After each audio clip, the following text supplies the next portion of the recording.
తాకట్లో ఉన్న బంగారాన్ని విడిపించి ఆ రోజున మార్కెట్ ధర కట్టి మిగిలిన డబ్బును మీకు అందిస్తుంది కొమ్మూరి గోల్డ్.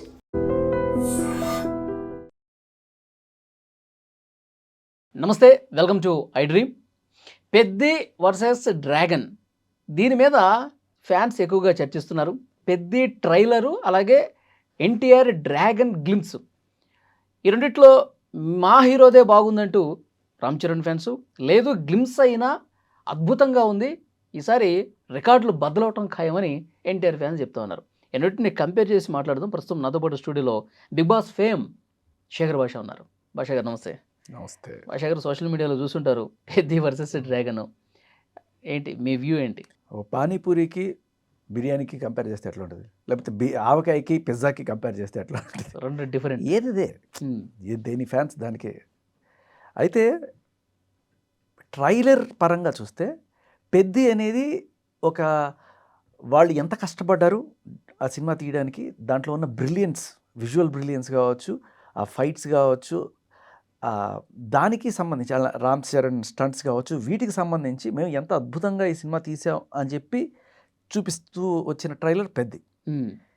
దీనికి క్వైట్ కాంట్రాస్ట్గా నేను ఏం చెప్పాలనుకుంటున్నాను అని రిలీజ్ చేసినది మన డ్రాగన్ ట్రైలర్. Completely contrast. అంటే డ్రాగన్లో ఎంత అద్భుతమైన విజువల్ గ్రాఫిక్స్ వాడారు, లేకపోతే ఎంత అద్భుతమైన ఫైట్స్ చేశారు, ఎంత అద్భుతమైన సీక్వెన్సెస్ ఉన్నాయి అనే దానికన్నా కేవలం ఎటువంటి ప్రపంచాన్ని మీరు చూడబోతున్నారు దీంట్లో అని ఒక ప్లాట్ని సెట్ చేశారు. ఓకే, ఏ రోల్లో ఎవరు ఉంటారు అన్నది ఇంట్రడ్యూస్ చేశాడు, అంతే. సో ఇది జస్ట్ ఒక నిజంగా చెప్పాలంటే ట్రైలర్ కూడా కాదు, టీజర్ లాగా అనమాట. పెద్ది ఆన్ అకౌంట్ అలాంటి సినిమా అంతా ఆల్మోస్ట్ అయిపోయింది, పోస్ట్ ప్రొడక్షన్ అయిపోయిన తర్వాత దాంట్లో వాళ్ళకి బాగా అద్భుతంగా అనిపించినవి, జనాల్ని థియేటర్లకి లాగలం అనిపించినవి వాళ్ళు చూపించారు. అంటే థియేటర్లకు లాగేంత స్థాయిలో ఆ ట్రైలర్ని కట్ చేశారా లేదా అని ఒక చర్చ వినిపిస్తోంది. అద్భుతం పెద్దిలో మనం అంటే ఇంతకుముందు ఏ రేంజ్లోనూ చూడని అంత అంటే పాన్ ఇండియా సబ్జెక్టు అనడంలో ఎటువంటి డౌట్ లేదు. బట్ ఇది పాన్ ఇండియా మాత్రమే. బట్ అఫ్ కోర్స్ రామ్ చరణ్కి వరల్డ్ వైడ్ ఫ్యాన్స్ ఉన్నా కూడా సబ్జెక్ట్ వైజ్ ఇది పాన్ ఇండియానే అవుతుంది. ఎందుకు? Maybe it can be release in America, లేకపోతే it can be release in UK. But అక్కడ ఉండే వాళ్ళు ఈ సబ్జెక్ట్ని చూసినప్పుడు ఇది మనకి పెద్ద కనెక్ట్ కాదు. అంటే సపోజ్ అమెరికాలో ఉండే ఇండియన్స్కి ఇది కనెక్ట్ అవుతుంది పెద్ద సబ్జెక్టు, యూకేలో ఉండే ఇండియన్స్కి కనెక్ట్ అవుతుంది. ఆ రకంగా ఇది గ్లోబల్. కానీ అమెరికన్ ఒకడు వచ్చి ఈ సబ్జెక్ట్ చూడాలి, లేకపోతే ఒక రష్యన్ ఒకడు వచ్చి ఈ సబ్జెక్ట్ చూడాలి అనుకునేట్టు వాడికి ఇది లాగట్లా.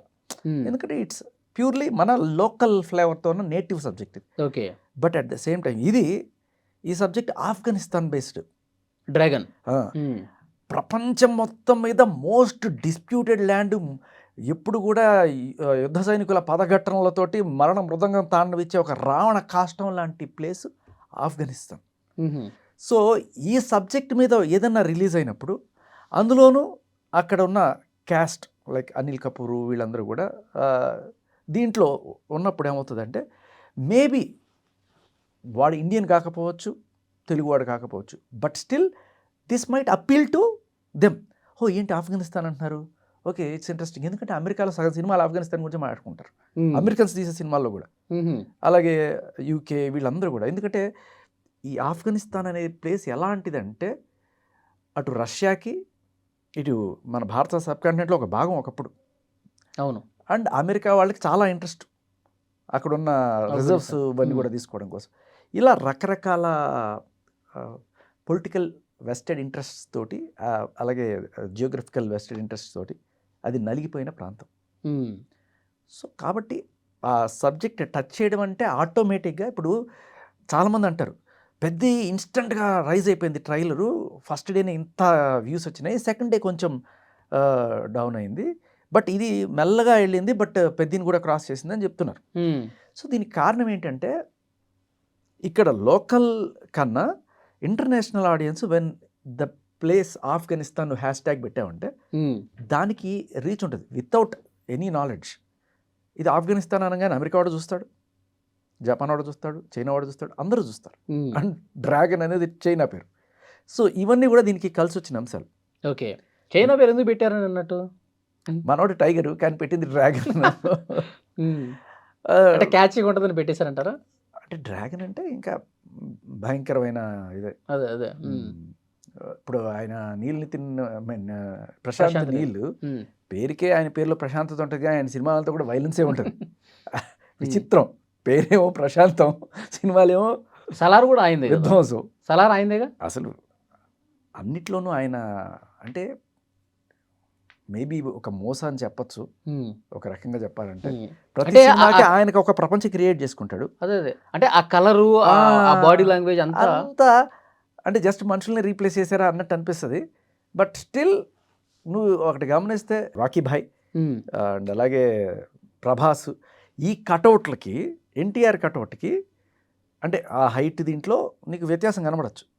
కానీ నువ్వు గమనిస్తే అసలు ఎన్టీఆర్ లేకపోతే ప్రభాస్ లేకపోతే రాకీ భాయ్ వీళ్ళు కాకుండా బ్రూస్లీకి ఉన్న ఇమేజ్ ఎట్లాంటిది? అవును, ఆయన ఏమన్నా 6 అడుగుల కటౌట, కానీ ఎట్టంటోనైనా బేసికలీ అది ఇంపార్టెంట్ థింగ్ ఏంటంటే చాలామంది ఆ కటౌట్లకి ఈ కటౌట్లకి కంపేర్ చేస్తున్నారు, కానీ మిరపకాయ ఎన్టీఆర్ అంటే. సో అది చాలా క్లియర్ కట్గా హృతిక్ రోషన్ నుంచి ఇన్స్పైర్ అయిన బాడీ లాగా కనిపిస్తుంది. ఎందుకంటే వీళ్ళిద్దరి మధ్య ఆ సాన్నిహిత్యం మనం కొంత గమనించాం. హృతిక్ రోషన్ దగ్గర నుంచి he could have taken some tips, especially ఆ వార్ 2 ఆ టైంలో హృతిక్ రోషన్ బాడీ ఎలా అయితే టోన్ అయ్యాడో మేబీ అవి అతని దగ్గర నుంచి తీసుకున్నాడు. అదే ఇంచుమించు లుక్ మనకి ఇక్కడ ఎన్టీఆర్ది కనబడుతుంది, ఆ వెల్ టోన్డ్ మజిల్స్ ఇవన్నీ కూడా. ఓకే. సో ఇకపోతే ఆ బెర్డ్ ఇవన్నీ కూడా ఆఫ్ఘనిస్తాన్ వాళ్ళకి దగ్గరగా ఉండేట్టు ఆ లుక్ని వాళ్ళు మేనేజ్ చేసుకున్నారు. అంటే ఈ స్టోరీ ద్వారా ఏం చెప్పదలుచుకున్నాడు ప్రశాంత్ నీల్? ఆఫ్ఘనిస్తాన్కి పాకిస్తాన్కి మధ్య జరిగే కాదు, భారతదేశం ఇట్లా ఉంది కదా. అవును, ఒకప్పుడు ఇదంతా అఖండ భారతం. ఇది ఆఫ్ఘనిస్తాన్ కూడా ఒకప్పుడు మన గాంధార దేశం, బంగ్లాదేశ్, పాకిస్తాన్ అంతా మందే కదా. అంతా మందే. అయితే బ్రిటిష్ వాళ్ళు వెళ్ళిపోయి వదిలేసిన తర్వాత ఎవడికి పడితే వాడు ఇది నాది ఇది నాది అని చెప్పి జెండాలు ఎగరేసుకుంటారు. ఆ టైంలో ఇటు ఆఫ్ఘనిస్తాన్లో, ఇటు మన బ్యాంకాక్ అటు సైడ్ ఆ కొన్ని ప్రాంతాల దగ్గర కొంత ఓపియం అంటే హెరాయిన్ ఇటువంటివి మనకి ఘాటీ సబ్జెక్ట్ వచ్చింది కదా ఆ మధ్యకాలంలో. అలా దానికి సంబంధించి హ్యూజ్ మార్కెట్, హెరాయిన్ ఇటువంటి వాటికి మార్కెట్ ఉంది కాబట్టి వీటిని బాగా పండించడం, వాటి స్మగ్లింగ్ చేయడం, దాన్ని కాపాడుకోవడం కోసం ఒక ప్రైవేట్ ఆర్మీలను పెట్టుకోవడం. అదే కోణంలో ఇక్కడ ఆఫ్ఘనిస్తాన్లో ఒక ట్రేడింగ్ కంపెనీ, అలాగే ఇటుపక్క ఈస్ట్లో ఒకటి, వెస్ట్లో ఒకటి. భారతదేశానికి ఈస్ట్లో అంటే బంగ్లాదేశ్ దాటిపోయి కింద అటు సైడ్ పోతే ఒకటి, ఇటు సైడు పాకిస్తాన్ దాటి అవతల పక్క ఆఫ్ఘనిస్తాన్లో ఒక 2 ట్రేడింగ్ కంపెనీలకి మధ్య జరిగే ఒక చిన్న కాదు ఒక భారీ యుద్ధం. వీళ్ళన్నిటికీ పోటీ. ఇది గోల్డెన్ ట్రయాంగిల్, ఇదేమో ఆఫ్ఘన్ ట్రేడింగ్ కంపెనీ. 2 కూడా చేసేది ఈ ఏదో పనే, హెరాయిన్. సో ఈ ఆఫ్ఘన్ ట్రేడింగ్ కంపెనీకి సంబంధించి లుగర్ అనే ఒక క్యారెక్టర్. ఈయన పని ఏంటంటే యముడు చంపేయడం. సో ఒక భయంకరమైన అసాసినేషన్. సో గన్నులు వాడతారు, భారీ భారీ గన్నులు. నేను ట్రిగ్గర్ నొక్కేటప్పుడు అవతల వాడు పోయిన తర్వాత నాకేం గుర్తుండదు. నాకు గుర్తుండేది రిమైనింగ్ బ్యాలెన్స్ ఎంత ఉంది, వాళ్ళని ఎప్పుడు వేయాలనేది. సో బేసికలీ సబ్జెక్ట్ ఆఫ్ఘనే కావచ్చు, కానీ ఇది మాత్రం ఫుల్ గన్. ఆఫ్ఘన్లో ఫుల్ గన్ చూపిస్తాడు మనకి ఎన్టీఆర్. ఓకే. సో అంటే ఎన్టీఆర్ అంటే ఓన్లీ మాస్ యాక్షన్ సీన్సే కాకుండా పాటలు, డాన్సులు, కామెడీ బిట్లు, ప్రశాంత్ నీల్ దాంట్లో అవే ఉండవా? తక్కువ. అగైన్ నేను అక్కడ చూస్తే చాప్టర్ 1, చాప్టర్ 2, చాప్టర్ 3 మళ్ళీ అదే సలారు, అదే ఇవే గుర్తొస్తున్నాయి. సో ఏమన్నా కొత్తగా చెప్పాలి చేస్తేనే ఉంటుంది తప్ప, మళ్ళీ సినిమాకి వెళ్ళిన తర్వాత అదే చాప్టర్ 1, అదే ప్రపంచం, కాన్సర్ ప్రపంచం మళ్ళీ దీంట్లో ఆఫ్ఘనిస్తాన్లో చూపించాడు. అక్కడ ఆయన ఉన్నాడు, ఎవరు ప్రభాస్ ఉండేవాడు, ఇక్కడ ఎన్టీఆర్ ఉన్నాడు. అలాగే మనం పోల్చుకుంటే అది అనిపించాలి. అంటే లుక్ వైజ్ అదే డస్టీ ఫీల్స్, అదే కొంచెం ఒక దాని ఏమంటారు, ఒక బ్రౌన్ కలర్ కెమెరాకు ఒక బ్రౌన్ కలర్ లేయర్ అంటించి చేసినట్టు అవి ఉన్నా కూడా, బట్ స్టిల్ ఒక ఇంట్రెస్టింగ్ ప్లాట్ అయితే తీసుకొచ్చారు. ఇవి నిజంగా ఉన్నాయా లేదా అనేది కూడా నేను రీసెర్చ్ చేసా, అది ఆయన కల్పితమైన ఇదే. బట్ గోల్డెన్ ట్రయాంగిల్ అనేది ఏదో ఒకటి ఉండిందని విన్నాను నేను. సో వాళ్ళంత రూత్లెస్గా. ఓకే. అంటే 2 గ్రూపుల మధ్య ఒక యుద్ధ వాతావరణం ఉంటది సినిమా అంతా. ఒకళ్ళ మీద ఒకళ్ళు పై చేయి సాధించడం, హీరోని ఎలివేట్ చేయటం. ఈ హీరో కాదు, విలన్. ఏది ఎన్టీఆర్ క్యారెక్టర్ విలనా? విలన్. ఓకే. హీరో వచ్చి అనిల్ కపూర్. హుహు. అంటే ఊరికే అలా చెప్తారు, అదే. అలా ఎలివేషన్ అంతా ఇంకే ఉంటాయి. బేసికల్లీ ఎలివేషన్ అంతా ఈందే, ఎన్టీఆర్దే. అంటే ఎన్టీఆర్ ఏమో ఒక అసాసిన్, అంటే మర్డర్లు చేసే క్యారెక్టర్. దానికోసం ఎంతైనా చేసేస్తాడు అనుకుందాం. ఆ క్యారెక్టర్ యాజ్ ఇట్ ఈజ్ మనకి వార్ 2లో ఎలా అయితే విలన్లోగా కనబడతాడో లాస్ట్లో హీరో టైప్లో చూపిస్తారు, అట్టనేది ఏమన్నా అయి ఉండొచ్చు.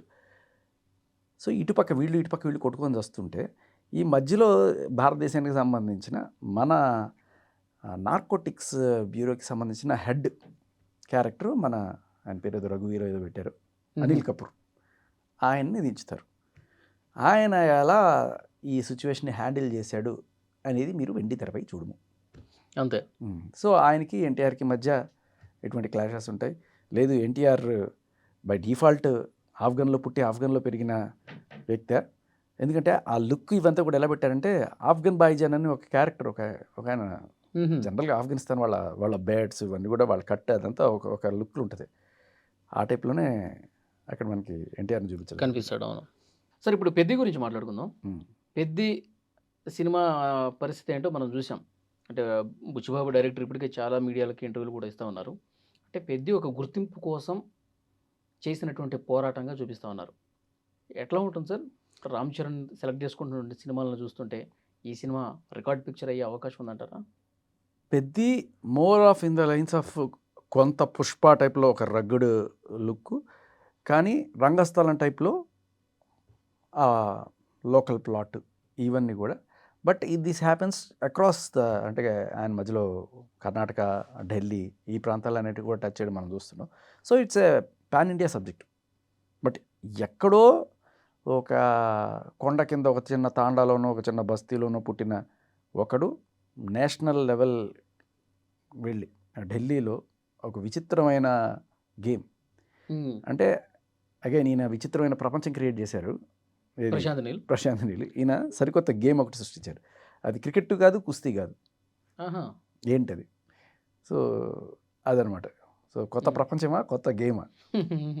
ఇప్పుడు బుచ్చిబాబు క్రియేట్ చేశాడు, డైరెక్టర్ క్రియేట్ చేశాడు, సరికొత్త గేమ్ అది.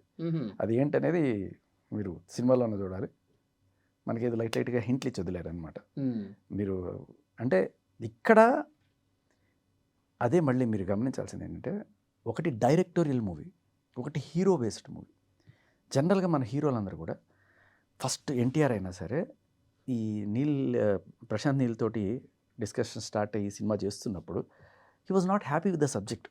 దీంట్లో నేనేంటి, నా ఎలివేషన్లు ఎలా ఉంటాయి, నా క్యారెక్టర్. జనరల్గా మన హీరోలకి ఎలా ఉంటుందంటే మొత్తం స్టార్టింగ్ టు ఎండింగ్ అంతా నా భుజాల మీద క్యారీ చేయాలనేంత ఇది ఉంటుంది.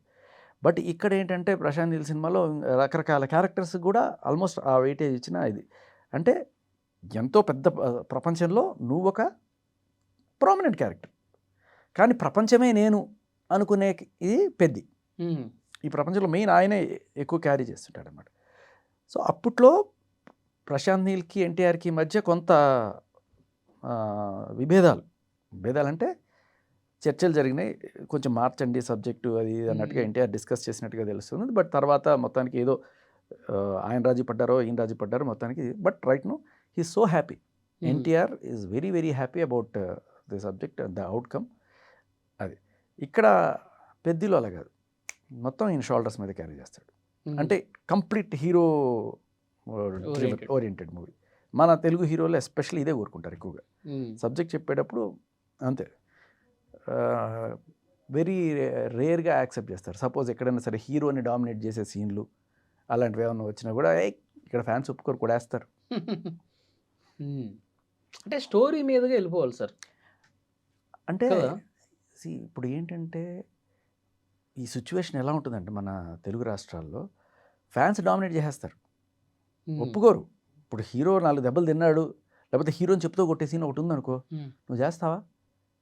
నేను చేస్తాను సార్, వాళ్ళు వచ్చేస్తారు సార్ మిమ్మల్ని కొట్టారు. సో ఆల్మోస్ట్ వీళ్ళు ఆ రేంజ్లో ఉన్నారనమాట. ఫ్యాన్స్ ఒప్పుకోరు, నా ఫ్యాన్స్ చెప్పేది అనే ఈక్వల్ ఉంటుంది. తప్పలేదు. ఇప్పుడు చాలాసార్లు వీళ్ళని డామినేట్ చేసి ఒక హీరో ఆ పాత్రకి తగ్గట్టుగా తను మౌల్డ్ చేసుకొని కొన్నిసార్లు డౌన్ అవ్వాల్సిన సిచ్యువేషన్స్ ఉన్నా కూడా చేసేవాళ్ళంటే ఆ డైరెక్టర్ గొప్పతనం బట్టే ఉంటుంది.